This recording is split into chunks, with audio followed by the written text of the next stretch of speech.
Namaste and welcome to Urban.chatterati. This is Abhinav Prakash. And today I'm joined by a very special guest, Vikramjit Banerjee, Additional Solicitor General, to discuss a very important topic which is somehow not being talked about many people in India, in the contemporary India, but I think which is what is unfolding in India before us, which is the question of Hindu modernity. Can we create a Hindu modernity in this country? Because as of now, we have just one model of modernity, which is the West. And perhaps we can say there's a Japanese model as well. But there is no other competing successful model. You have the Islamic world trying to create something. You have the notion of Han modernity. But can we have a Hindu modernity? So, sir, welcome to the show. Thank you. Before I start, I would like to ask you, what do we mean by modernity? And can we have, or let's say, do we have some broad contours of Hindu modernity in 21st century? First of all, we all know that how controversial the entire concept of modernity is. Modernity today is much contested. What constitutes modernity, whether Western modernity is the only modernity, and so on and so forth. I won't go into that debate. But I think if we sort of take the broad contours and we take the basic minimum, it's a civilizational marker, for better or for worse, which takes into account certain amounts of development and certain amounts of ground rules based on which development of society is judged. We usually take it as universal. There is dispute as to that, but for much of history, it has been undisputed. And whether it be the modern state as we know it, whether it be the modern constitutions as we know it, whether it be the modern social organizational system as we know it, whether it be civil society as we know it, whether it be the industrial age that we see it and all the products of it, the democracies, the factories, these are all products, modern medicine, these are all products of modernity. Part of it is, of course, modernity is assumed to be based on rationality, because that has been the major driving ideology of modernity, that it's based on rationality. So if there is one single test which you can say sort of defines modernity as it is, it's the test of rationality and of scientific evidence. Of course, we know now that a lot of things are disputed as to whether scientific evidence is purely scientific, whether rationality is purely rational. But the thinking behind it is everything has to be tested on reason. Everything has to be evidence-based. And in terms of the other question which you flagged, and this is extremely interesting, is there any sort of Hindu modernity? I would clearly say there is. If you look at the history post-17th century, there has been a clear development of Hindu modernity, and it's been articulated in different ways by different people. Because the idea of modernity came to the world, post the industrial age. It may have been given concrete shape in Western Europe, but it came maybe at the same time across the world. And so different societies reacted to it differently. We reacted to it in the way we understood it. And in many ways, we tried to formulate our own modernity. And we tried to give it a unique shape, which you can use a word like Hindu modernity. But people have been trying to name it in various different ways, even right at the beginning. I think Brahmo thought was one of them. I know I'm from Bengal. I know it was assumed to be modern. The Pratana Samaj in Maharashtra was assumed to be modern. Arya Samaj, it was assumed to be modern. The entire question of doing away with rituals and going back to the Vedas was assumed to be modern. And similarly, Swami Vivekananda was in many ways, the greatest person who was an advocate of modernity in very many ways, an upfront advocate of modernity. And he grappled with it, but all answered the question differently. Or what is it to be from this ancient culture, having this incredible panoply of faith and belief, and yet be of the world today? What does it, mean to be a Hindu? What does it mean to be an Indian in the world of those times, and which has percolated to us? What is a modern Hindu? Yeah. And that's a very interesting point you have made, that the idea or the basic concepts of modernity started originating in India in the 17th century itself. And that is the time you had the Bhakti movement in the country. Across the length and breadth of the country, you have the rise of the poet saints from different communities who are articulating many of the ideas about equality and other things which might be considered modern today. Do you think that the Bhakti movement in India was some kind of proto-modernity? No, of course. The problem with our history as we know it is we tend to sort of put it in boxes. We put it in boxes, I always say, in both horizontally as well as vertically. Vertically is we tend to divide the world between East and West and India and the West. But we know historically that's not a true fact. And I can take you right through the beginnings of history to say that there was huge amount of interchange between Greek and Indian thought, going back thousands of years, hundreds and thousands of years. And we also tend to divide our history in ages. So, we sort of decide that X, Y, Z, this is medieval age, ends at a certain age, and then modern age starts. But I don't think there is any threshold. Neither does it work. History or human intercourse across civilizations does not work in, from tomorrow onwards, the age of modern age starts. So there is no proto-modernity. It is a development which finally comes into modernity. These ideas were being debated at the same time all across the world and across in our society, just like it was being debated in Western Europe. And we adopted it. We articulated it differently. Western Europe articulated it differently. And then, of course, the ideas came from Western Europe. And in fact, some of our ideas were actually also, during that point of time, went back to Western Europe. So you see some of the greatest philosophers of Western Europe actually for the first time reading the Dhammapad, exactly at that point of time, reading the Bhagavad Gita, and sort of that influencing their ideas of reason, their ideas of detachment. And you can see exactly at the time of the French Revolution, there was a lot of books which were largely from India, but they were across the world, which were then again brought into Europe, and which was the basis of that entire movement for reason, which was modernity. So you can see Voltaire, Rousseau, they were all aware. For the first time, Europe became aware of Eastern literature. And that was, I think, it worked both ways. So, we got ideas from them, they got ideas from us. And that's exactly what has happened throughout civilization history. And it happens right now. Wow, that's very, very interesting, sir.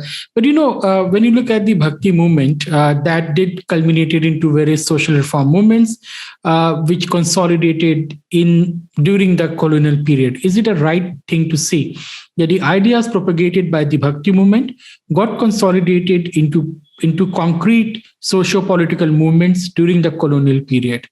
And the most important of them is Hindutva. Do you think that Hindutva is an articulation of Hindu modernity? Okay, now let me put it differently. I think the biggest criticism when modernity first comes, I think, every modernity has a critique of every society where it sort of arises, this reason-based thinking which comes. In Europe, the criticism is that I don't have a right, I don't have freedoms. The king is all powerful. But in India, in Indian society, when modernity comes and the critique of reason comes, I think the biggest criticism is the inequality, socially mandated inequality which existed in Indian society. And this, if you see right from the very beginning, this is the question which every sort of, for the want of a better word, and I'm using a shorthand for it, modern Hindu always has to deal with. So I think from the time of, you can trace the anti-colonial challenge, and the subsequent sort of movement to have a pan-Hindu identity and egalitarian Hindu identity, which arises from that. But it's a process which comes out of deep criticism, and this deep criticism arises out of modernity of reason. And I think the culmination of that is what, of Swami Vivekananda is finally, it is Swami Vivekananda who puts, puts the key, saying that in so many ways that, you have to, it is a society which has to give up caste, or interpret it differently, or that you raise or you sort of take out the Varna system out of the social milieu, and you construe it as if it is of an intellectual origin. So, so if you become an intellectual, then you become Brahmin, and so on and so forth. You sort of, and this becomes the prevalent sort of articulation of modernity, which comes, which we see all the time in the anti-colonial movement. But I think the person who sort of articulates modern Hinduism in a much concrete way is Swami Vivekananda. And I know the articulation of Hindutva. To me, personally, there is a very interesting aside, and something which it's worth noting, that when Savarkar actually talked about, V. Savarkar speaks about Hindutva, he comes out from an articulation of it largely being a political ideology of the area of people who are in this country. But I think the modern interpretation, which sort of conflates politics of religion, and it's a way of life, comes actually from Swami Vivekananda. And if you see that there were two lines of contestation of the aggressive nationalists, and I put it this way, aggressive nationalists. One came from the line of Savarkar, and one, I know, I'm sure you've heard of it, one came from the line of Anushilan Samiti, of the Bengal revolutionaries, of Anushilan Samiti, Jugantar, came from Aurobindo, Rishi Aurobindo. And that was deeply influenced by the ideology of Swami Vivekananda. In fact, they were like very conflated together. British at one point of time used to see Swami Vivekananda's photographs at so many places, and that they actually thought that he was the leader of the organization, so he was long dead. And his influence on the national movement was extremely deep. If you know, Rajaji was influenced by Sister Nivedita. He stayed with Lokmanya Tilak. He met each and every person. Gandhiji went to meet him, but he was very unwell, so Gandhiji could not meet him, but he went to his house. He's met everybody, and literally, and so his influence in the freedom movement was extremely deep. His influence on the colonial movement was extremely deep, and I think his criticism, which was a part of his message, was striking. I think he's the first person who strikingly made a very modern argument against the caste system.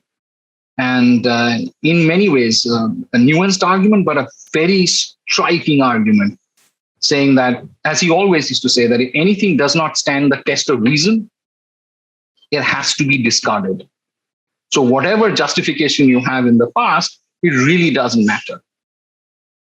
And I don't think that you could be more modern than that. Of course, the entire argument about how divisions of Indian society has happened. And also, very interestingly, he made another, very interesting argument. He said that it is obligatory on the forward castes to ensure that the backwards are uplifted. He says it's an obligation on them. That is the argument which Ramanohar Lohia, subsequently took up. But that articulation first is by Swami Vivekananda's writing. So, in some ways, revolutionary. I can also, if you look at the idea of Dayanand Saraswati ji, that is also quite a revolutionary sort of argument. And he sort of addressed that argument in a different way, saying that all this social division is a subsequent event. So if you get rid of all this and you go back to the Vedas, it was a completely egalitarian society.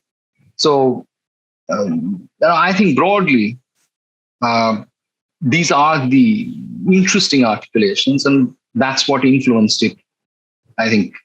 Yep. So, but you said that the ideas of modernity were being debated both in the West and in the East at the same time. Then why did the West took the lead?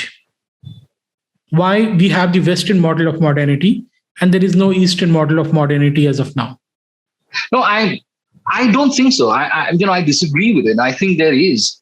The fact that we identify modernity today with the West is simply because the West was the beneficiary of the Industrial Revolution. And because the West was the beneficiary of the Industrial Revolution, so it controlled large parts of the world.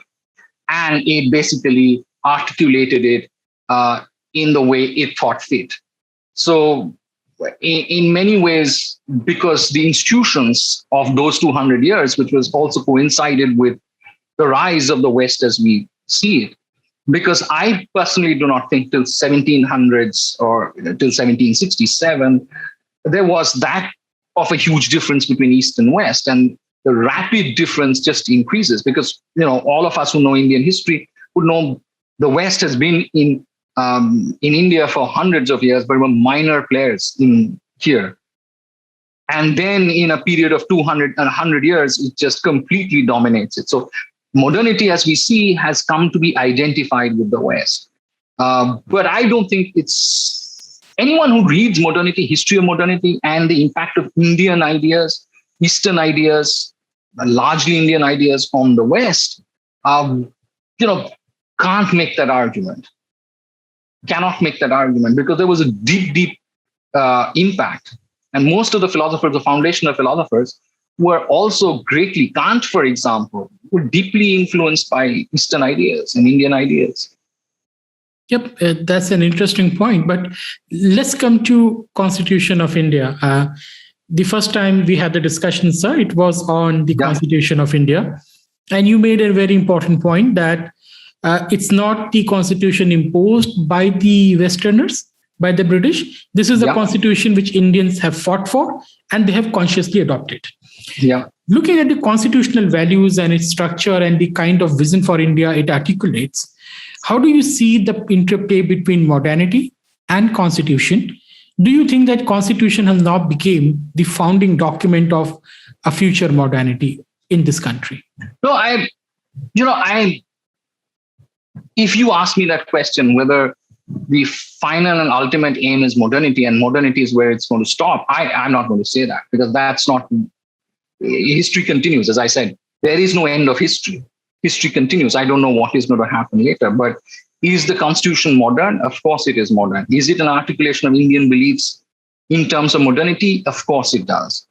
And I stand by that. I think we've always reacted to modernity and we've taken the ideas which were within us, which were being debated within us. And it's a long process. Anyone who studies intellectual history through the colonial period, there was a huge ferment. There were lots of people writing on them.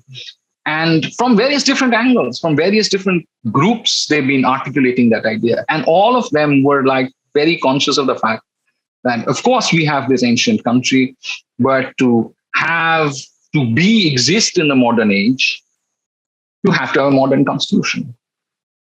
And I don't think that's, again, I don't think that's unusual. In the 17th century, you had a system of governance which reflected the 17th century.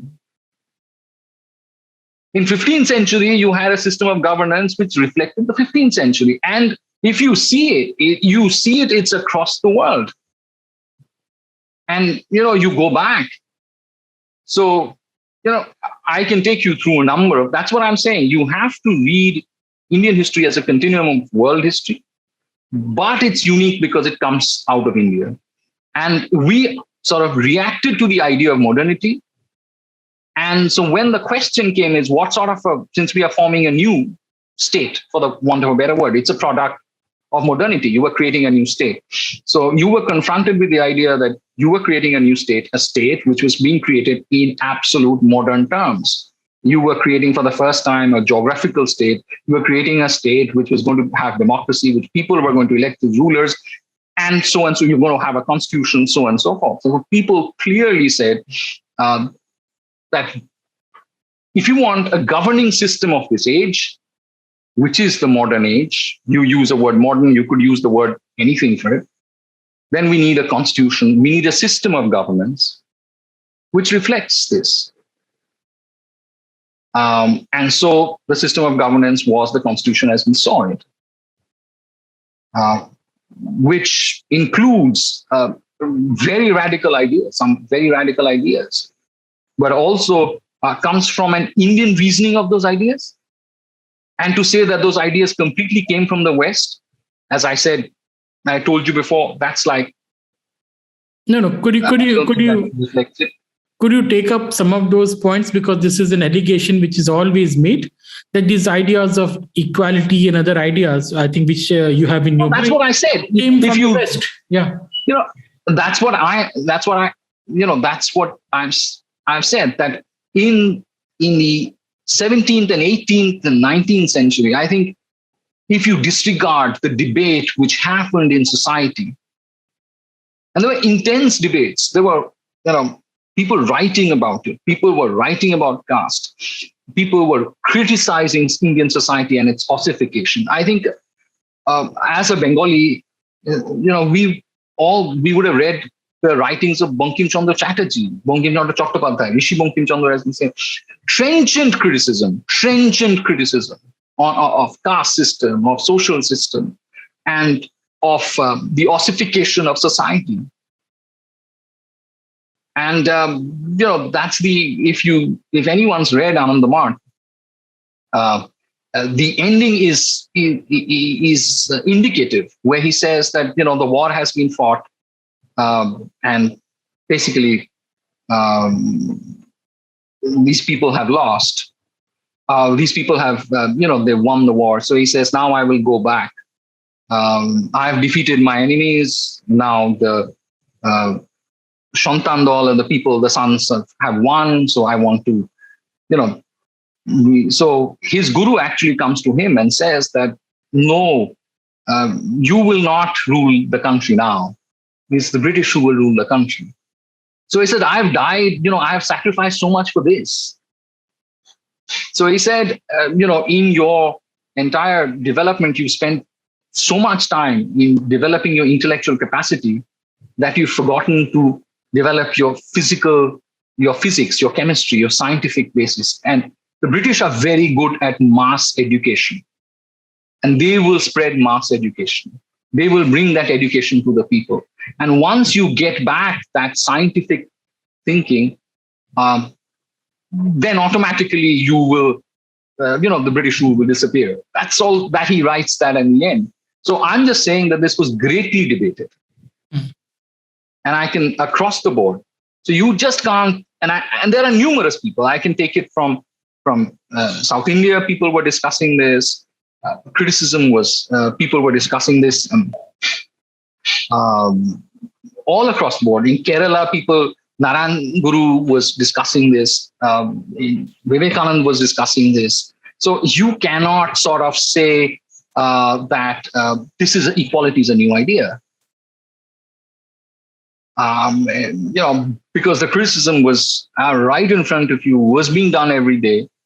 And so the model of the governance had to actually reflect that debate which was happening. And I think it did that in the most nuanced way it could. That's one. There are so many things. And when people say that all these are Western ideas, yes, they were Western ideas, but they were completely given Indian shape. They have Indian contours. For example, democracy as we know it, you can say that it's a Western idea. But you also have to realize that the shape that we gave our democracy exists and reflects our social milieu in which it comes from. It may not be palatable to some of the elites that this form of democracy exists, but this democracy does. And we've always had democratic local institutions. I would say for thousands of years. I was reading a book on the Lichavi kings. We had republican governance. There was democracy, and grassroots democracy actually never disappeared in Indian history. Anyone who knows Indian history would know. Even Dharmapal writes about it, that grassroots Indian democracy never, ever disappears. So all this would add to the fact that we used all this example, and we used that to formulate the constitution as we know it. So Pakistan wanted to look back, and it wanted to look back to the Mughal state, while India wanted to look back as a heritage to a much more sort of a democratic form of governance in the Mauryan state. Now, I'm not going to go into the details of whether Mauryan state was actually democratic or not, and because that's debate about history, but that is the perception of the people, that it was an ideal state which was to be replicated, and an ideal state.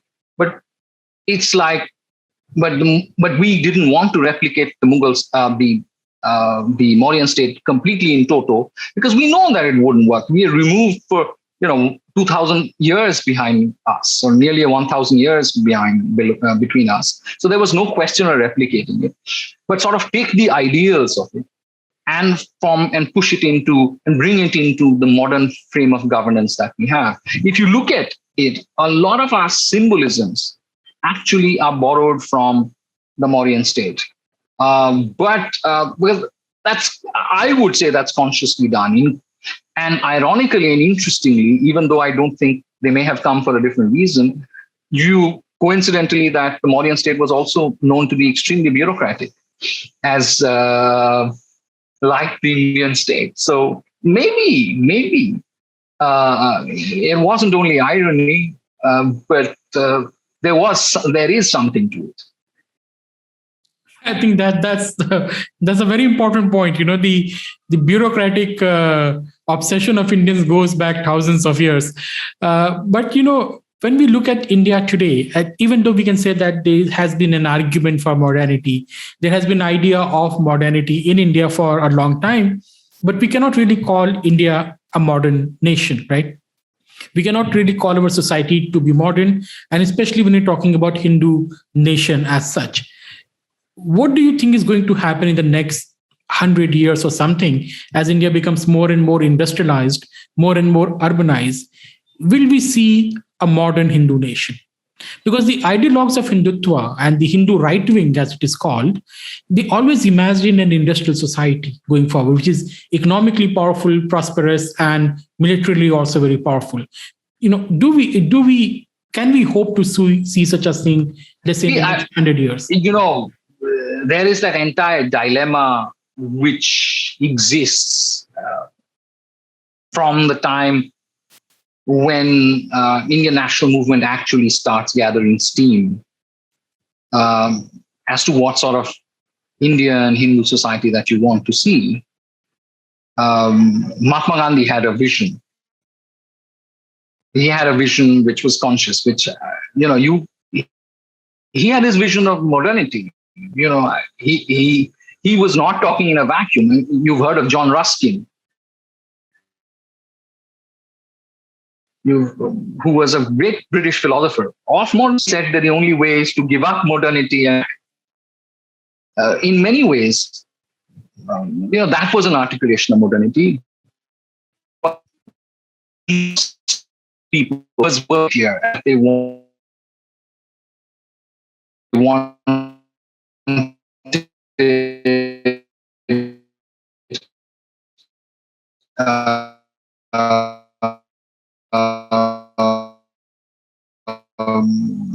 modern state, which was urbanized. And I'm of influence of urban culture into which percolates into the rest of society, which exists today. So, which is increasingly is a true in villages in any parts of India that you go. And what do I see? What happens in the future? I think it would be wrong. As I said, you can't sort of put a cutoff date to modernity and say that we are not modern. I think we are modern, but we are modern in our own way. We are modern, with our own contradictions. We are modern with our own contradictions in our own heads. We are, if you read the Rig Veda, and I always say this is indicative of Indian thought, right, which goes right to the very beginning when you say that if you read the Nasadiya, which is the creation verse in the Rig Veda, which says a number of times that the world is, we don't know whether the world is a product of creation or uncreation or destruction. And in the end, it says very, very, who knows the truth of the way the world is created? So it's gods know the truth. And the last line is, or perhaps even they do not know. So, we are a people, we can always say we are the best at a third way because our conception of truth is always relative. We think everything is true and the opposite of everything is also true. So you can have a definitive idea of modernity in Japan, in China. The state can dictate modernity in China. The state or the king or the rulers can dictate modernity in Europe. God only knows what happens in America. They are a different ballgame altogether. But in India, modernity is both is and not is. But that is Indian society. We have to accept it. So we can't say everything is true and everything is untrue. I think that's the best note to end this discussion for today, sir. But this is a very long discussion. I hope we will continue to have this discussion with you. Thanks a lot for your time, sir. Thank you very much. Thank you very much. It's such a pleasure and an honor. And thank you, audience, for listening to us. Please don't forget to subscribe to the channel. You can also join as a member to support the channel. Hoping to see you soon. Thank you once again. Thank you.